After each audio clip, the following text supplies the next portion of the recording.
having done your management from IIM Ahmedabad, worked in businesses, hospitality, pharma, where did you get this calling to get into sports development and sports marketing?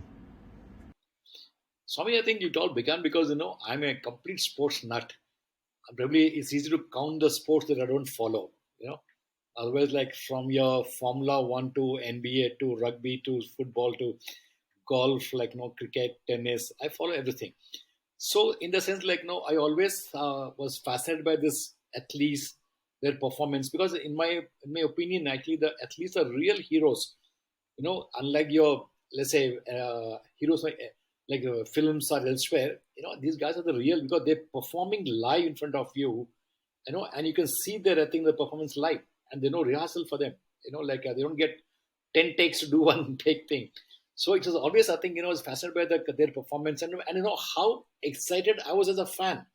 So imagine if I'm actually part of that, let's say, industry, how much more it will be fun and energetic. So we felt, what is that about a 130 crore, people country? Can we produce like handful of at least champions in each sport? And we realized, I think, it is bound to happen. So why not we be a catalyst? Instead of always cribbing and say after every Asian Games, saying, no, hey, why didn't this happen? Who is the thing? Say like let's take the plunge, dirty your hands and see like what we can do. I mean, it's better than doing nothing. Okay, while we may not achieve our objective, but at least something will come out of it. So this is always in the back of the mind. So you won't believe, this is my 50th birthday gift for myself. In 2013, I said, this if I don't do it, that means I can't do it ever.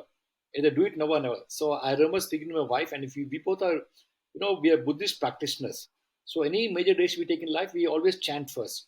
So we both chanted for 6 months to be clear, to be confident. Okay, this is your calling card. Because once we take the plunge, no going back. No, there's no thing. So I remember chanting for 6 months, and finally I was that time with a Milan, which is a world's third largest generic company as a global business side. I'm doing pretty well. Like I was flying every week to a new country. Like I can throw a dot on the world map and say I can go to this country. It doesn't be easy to leave the job. And that time when I left, I didn't know where to start. I don't know where even the starting block, to join the race. So I kind of did dabble in a bit of a consultancy here and there just to keep the bills going. Then I had an excellent meeting with my one batchmate called Atul Pandey, who was that time just resigned from Ten Sports CEO. So we got together and said, like, even though we're not good friends, but I think, we said, okay, let's do something in the sports. So that's where the journey of the brand, sports life began. So we said, like, hey, let's choose an Olympic sports, because cricket is saturated. And cricket in a BCCI is that 800-pound gorilla in the in this room. We can't touch them. So we formed this company 2015 beginning, and luckily within few months actually we got a funding from my former employer from Arvindo Pharma family. So that really kind of bolstered our confidence level. So we went and acquired the volleyball league, and you won't believe I remember the date, February 25th. I think we had the press conference to announce very proudly our first league with the federation president, all of them, the full press at the Hotel Lalit in Delhi. And that evening, we get a news that saying that the secretary of the same federation held a parallel press conference in another hotel to announce another league. And a month before that, Swami, we paid the federation 11 crores as a DD, not in a check. At the final so-called EC committee meeting, where of the volleyball federation, my partner went and gave this DD for 11 crores. So I believe when this money was given to the federation, that's when the president and the secretary, they both got suspicious of each other, because they never see this kind of money, because federations get some 70, 80 lakhs every year from the government. Suddenly they got 11 crores money with their own money. So they thought the other guy is going to eat up. So they both sacked each other, and the federation got dissolved, and it went to a legal case. And the funny thing is, the case is still going on. And we spent, Swami, I think must have spent almost close to 2 crores on the case so far. It's still going on. And the league was sold to the another agency and the company, and those guys decided to go ahead. They launched the league. They did one season, then it got shut down. So which we don't do it because we said we were very clear. If you do it, let's not I think not do anything which is like suspicious or like which may not sustain. So we didn't go ahead that time. So then luckily like we didn't then we had to fight to get the money back. When the money came back, we didn't know what to do.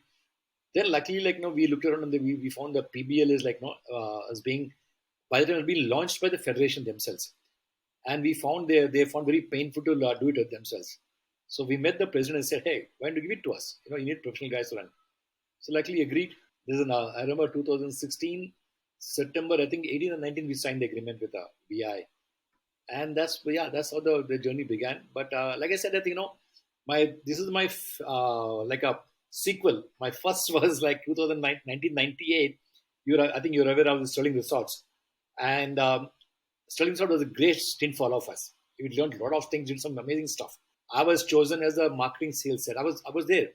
I did a great job for 2 years working with Greg Norman, all these people. We launched only by invitation membership. So I said, hey, let's do something. So I got into this company called Greyhound Marketing. And then we got an opportunity to co-market ADP tournament. Along with IMG was the main company, but we also, every year I got about two, three sponsors through me. But something what was interesting is if you do sponsorship marketing, what you do, the organizers give you so many hoardings, ticket, logo, those standard deliverables. What I done is, suppose if like one of my, let's say Paris Spirulina is my client. So they launched in the Paris Spirulina. So their positioning was this is equivalent to your entire day's protein requirement.